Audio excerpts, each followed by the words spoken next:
নমস্কার বন্ধুরা, মায়ের রান্নাঘরে আপনাদেরকে অনেক অনেক স্বাগত। অন্যান্য দিনের মতন আজও সব কিছু গুছিয়ে নিয়ে চলে এসেছি। তো বন্ধুরা, আজকে রান্না নয়, আজকে একটা মিষ্টি রেসিপি আপনাদেরকে শেয়ার করবো আপনাদের সাথে। তো দেখুন, আমি রেসিপিটা বানাচ্ছি। আজ বানাচ্ছি দরবেশ। আপনারা আমার পাশে থাকবেন, সাথে থাকবেন। তো রেসিপিটা কিভাবে বানাচ্ছি সেটা আপনারা দেখবেন। তো আজকে বানাচ্ছি আমি সুজির দরবেশ। এক বাটি চিনি নিয়ে নিয়েছি, আর এটা সুজি এক বাটি নিয়েছি। একটা 10 টাকা দামের গুঁড়ো দুধের প্যাকেট নিয়েছি, আর একটু আছে বেকিং পাউডার নিচ্ছি। কাঠের উনান, অল্প অল্প করে জাল দিতে হবে। প্রথমে আমি উনানটা ধরিয়ে নিই। ধরিয়ে নিয়েছি, এবার কড়াইটা বসিয়ে নিয়েছি। তো এই রেসিপিটা করতে গেলে খুব জাল বেশি জ্বললে চলবে না। বানানো হচ্ছে মাত্র সুজি আর একটি গুঁড়ো দুধ আর চিনি, আর অল্প একটু বেকিং সোডা দেবো। এই বেকিং পাউডার, সোডা না, বেকিং পাউডার। আমি সুজিটা দিয়ে দেব। সুজিটা দেখুন বন্ধুরা, এটার এক বাটি পরিমাণে সুজি নিয়েছি। তো সুজিটা প্রথমে নেড়ে নিচ্ছি। এটা লাল করা চলবে না, এটা হালকা হালকা করে সুজির একটু যা গন্ধটা কাটানোর জন্য এটা ভেজে নিতে হবে। এটা খুব বেশি ভাজা চলবে না, লাল মোটেই করা যাবে না। এটা হালকা হালকা করে অল্প একটু নেড়ে নিলেই হবে। এইভাবে এটা নাড়তে থাকতে হবে, না হলে এটা নিচে বসে গেলে এটা লাল হয়ে যাবে। এই মিষ্টিটা বানানোর জন্য বেশি লাল করা চলবে না বন্ধুরা, এটা হালকা হালকা করেই ভাজতে হবে, শুধু গন্ধটা কাটানোর জন্য।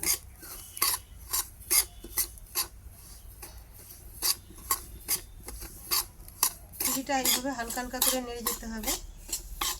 তো দেখুন, সুজি থেকে হালকা একটু বেশ গন্ধ বেরিয়ে আসছে। এই মুহূর্তে আমি দুধ দিয়ে দেব।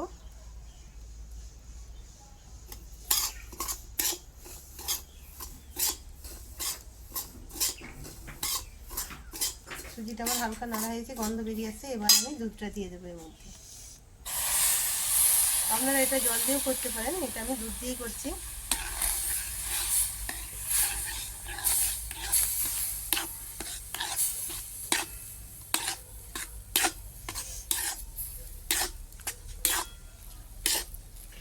এই সুজিটা সেদ্ধর সময় আমি মাত্র 1 চামচ চিনি দিয়ে দিলাম এর মধ্যে। দিয়ে এটাকে ভালোভাবে নেড়ে যেতে হবে, যাতে না দোলাটা পাকিয়ে যায়। এইভাবে এটাকে নাড়তে হবে সবসময়।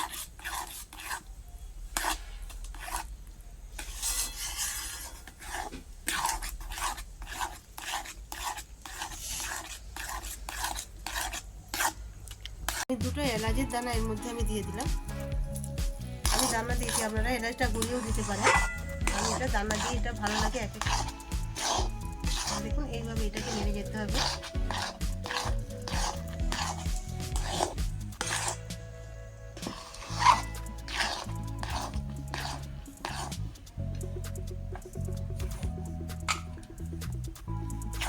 দেখুন, সুজিটা যখন নাড়া হয়ে যাবে, এরকম চাপ চাপ হয়ে আসবে, তখন একটু এর মধ্যে হাফ চামচ অল্প মাত্রায় বেকিং পাউডার একটু দিয়ে দিলাম। দিয়ে এটাকে ভালোভাবে নেড়ে চেড়ে নিতে হবে।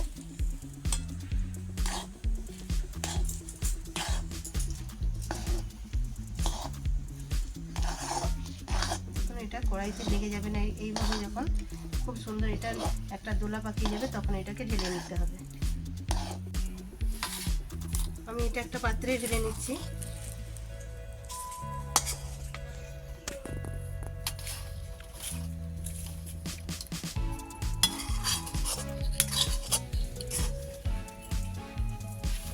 এটাকে একটু ঠান্ডা করতে দিয়ে দেব। এটা সব মোটামুটি হাত দেওয়া যাচ্ছে। এবারে এর মধ্যে আমি একটু ঘি দিয়ে দেব। এটা ঘি দিয়ে ভালোভাবে এটা মাখিয়ে নিতে হবে। একটু গরম অবস্থায় এটা মাখতে হবে, নইলে শক্ত হয়ে যাবে। ঠান্ডা হয়ে গেলে এটা আর করা যাবে না। এর মধ্যে আমি এবারে দিয়ে দেবো এই যে গুঁড়ো দুধের প্যাকেটটা, এর মধ্যে আমি দিয়ে দেবো। আমি অল্প অল্প করে গুঁড়ো দুধটা দেবো।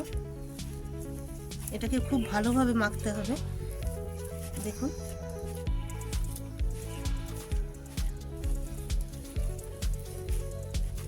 এইভাবে এটাকে ভালোভাবে মেখে নিতে হবে। হাতে খুব গরম লাগছে, তাই আমি হাতে একটু অল্প জল হাত করে নিচ্ছি। এটা গরম অবস্থায় না মাখলে এটা ভালোভাবে মাখানো যাবে না।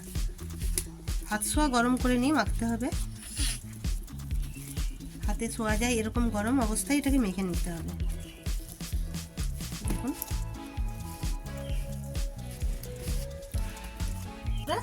আমার এই যে কত সুন্দর এটা মাখানো হয়েছে, একদম হাতে লেগে নেই।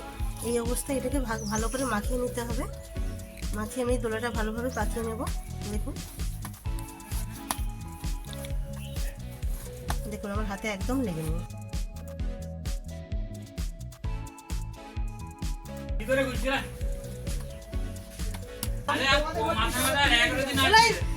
মিষ্টি তৈরি করে খাওয়া বল না, চেয়ারটা দে, চেয়ার দে না রে। 11 দিন আছে, এটা দে শান্তি।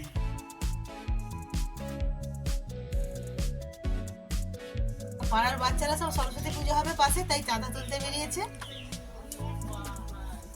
তো দেখুন বন্ধুরা আমার পুরোপুরি এটা কমপ্লিট হয়ে গেছে। এবার এটাকে আমি ঢাকা দিয়ে রেখে দেবো। একটু আমি 10 মিনিটের জন্য এটা ঢাকা দিয়ে রেখে দেবো। চিনির সিরাটা বানিয়ে নিচ্ছি। এখানে 1 বাটি আমি চিনি নিয়ে নিয়েছি। 1 বাটি চিনিটা আমি এর মধ্যে দিয়ে দিলাম। আর 1 বাটিরই 1.5 বাটি পরিমাণে আমি জল দিয়ে দেবো।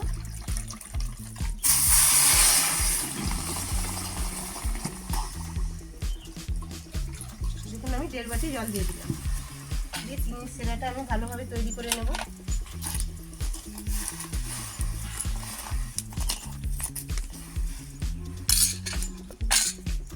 এই চিনির সিরার মধ্যে আমি 2টো এলাচ দিয়ে দিব। এলাচের মুখটা ফাটিয়ে আমি 2টো এলাচের দানা দিয়ে দিলাম। এটা সেন্টটা ভালো আছে। এইভাবে আমি চিনির সিরাটা ফুটিয়ে নিচ্ছি। দেখুন এটাকে যখন দেখুন একটা তার আসবে, এখন একটু দেরি আছে। চিনির সিরাটা একদম হয়ে গেছে। এই যে দেখুন এরকম একটা ছোট্ট তার আসছে। দেখুন এবার এটাকে আমি নামিয়ে নেব। সিরাটা পুরোপুরি কমপ্লিট হয়ে গেছে, আমি এটা নামিয়ে নেব। যখন দেখবেন এরকম একটা ছোট এরকম চটচটে ভাব আসবে, তখন এটা জানবেন যে সিরাটা তৈরি হয়ে গেছে।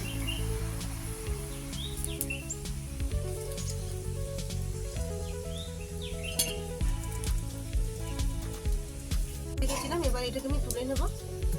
দেখুন এটা কত সুন্দর নরম হয়ে গেছে, একটা খুব সুন্দর ডো তৈরি হয়েছে। এবার এটাকে আমি আরেকবার একটু হাতে ঘি নিয়ে এটা আমি একটু মুখে নেব। আমি একটাকে ছোট ছোট করে আমি একটা শেপ দিয়ে দেব।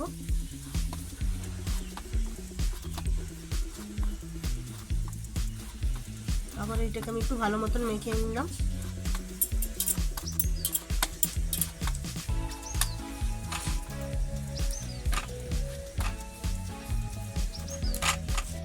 এবার এর মধ্যে থেকে আমি একটু একটু অল্প অল্প করে নিয়ে নেব। নিয়ে হাতের সাহায্যে আমি এভাবে এটাকে শেপ দিয়ে নেব। দরবেশ বানানোর জন্য বন্ধুরা ঠিক এরকমভাবে শেপ দিয়ে দিতে হবে।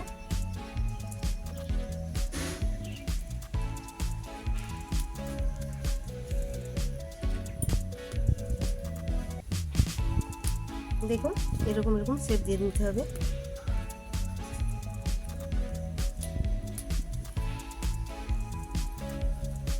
লক্ষ্য রাখতে হবে এটা যেন মানে চারদিকটা সমান থাকে, যেন না এর মধ্যে না কোনো মানে ফেটে না যায়। সব দিকটা একদম সমান তেল তেলে ভাব রাখতে হবে, না হলে মিষ্টিটা যখন ভাজা হবে তখন এটা ফেটে যাবে।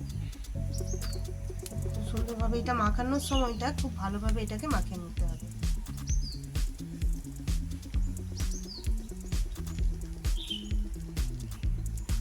দেখুন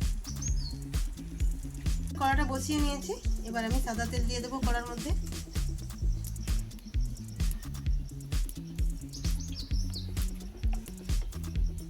এটা খুব হালকা জালে ভাজতে হবে।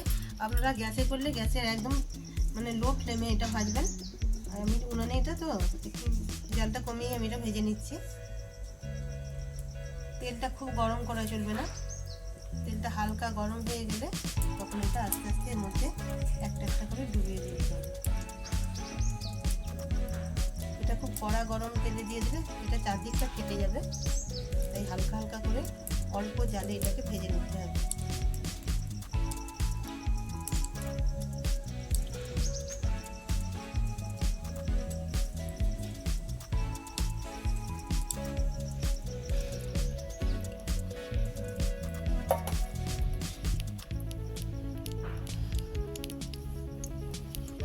প্রথমেই কড়াইটা খুন্তি দিয়ে না নাড়িয়ে এইভাবে তেলটাকে হালকা হালকা করে এইভাবে নাড়িয়ে নিতে হবে, তাহলে সমস্ত মিষ্টিগুলো আস্তে আস্তে তেলের উপরে এটা মিশে যাবে। নাহলে প্রথমে এটা উল্টে দিলে কী হবে, ভেঙে যাওয়ার চান্সটা বেশি থাকে।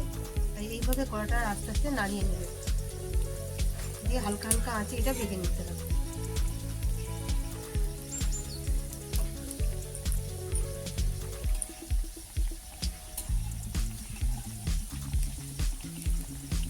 দেখুন খুব অল্প অল্প আঁচে এটা ভাজতে হবে, নাহলে তেলটা বেশি গরমে দিয়ে দিলে এটা ভেঙে যাওয়ার চান্সটা বেশি থাকে। দেখুন এইভাবে এটাকে হালকা আঁচে ভাজতে হবে। দেখুন এক পিঠটা লাল হয়ে গেছে, আমি এবার আস্তে আস্তে এটাকে উল্টে দেব।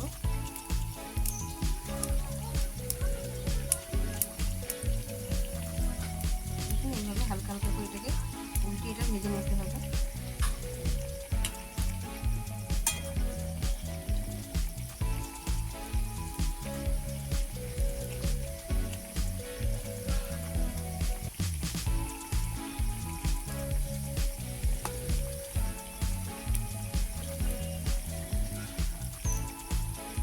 অল্প অল্প জাল দিয়ে ভাজতে হবে। দেখুন বন্ধুরা আমার ভাজা হয়ে গেছে, এবার এটাকে আমি তুলে নেব। দেখুন এইভাবে লাল লাল করে ভেজে নিয়েছি, নিয়ে আমি একদম সরাসরি এটা রসের মধ্যে আমি দিয়ে দেবো।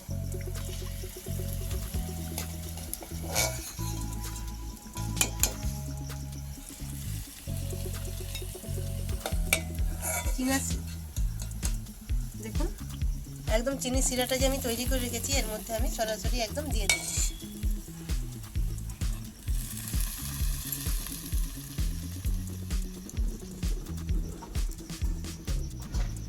ভেজে সরাসরি আমি চিনির শিরার মধ্যে দিয়ে দিয়েছি। আমি আরও একটা ব্যাচ ভাজছি, আরও একটা ব্যাচ ভাজা হয়ে গেছে, আমি এটাকে এবার তুলে নেব। আবার লাল করে ভালো করে ভেজে নিয়েছি। দেখুন কত সুন্দর এটা ভাজা হয়ে গেছে। এবার এটাকে আমি তুলে নেব। দেখুন আমার একদম এটা খুব সুন্দরভাবে হয়েছে ভাজা, চারদিকটা একদম ফাটেনি। এবার আমি সরাসরি একদম মিষ্টি শিরার উপরে দিয়ে দেবো।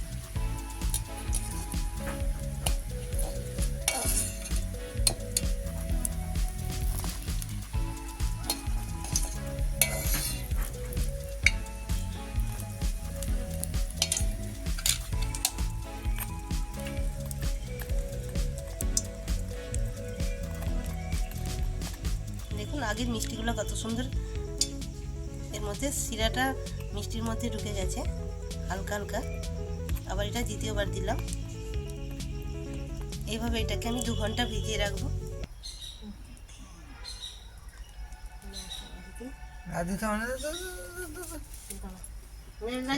দেখি তো খেয়ে দেখো, গরম আছে গরম গরম খেয়ে দেখো। ভালোই গরম আছে। গরম গরম তো এই তো তৈরি করলাম, এই তো রস থেকে তুলেছি। কেমন হয়েছে খেতে? সুজির দরবেশ। ভালো আছে। এটা সুজির দেখ দরবেশ, কেমন হয়েছে খেয়ে বল। ভালো হয়েছে? তো বন্ধুরা এইভাবেই আপনারা বাড়িতে বানাবেন। এই রেসিপিটি আপনাদের কেমন লেগেছে তা অবশ্যই কমেন্ট করে জানাবেন। বাড়িতে একবার হলেও বানাবেন, তো বানিয়ে আমাকে কমেন্টে জানাবেন। তো আবার নতুন কোনো রেসিপির সাথে আপনাদের সাথে দেখা হবে। ততদিন আপনারা সুস্থ থাকবেন, ভালো থাকবেন।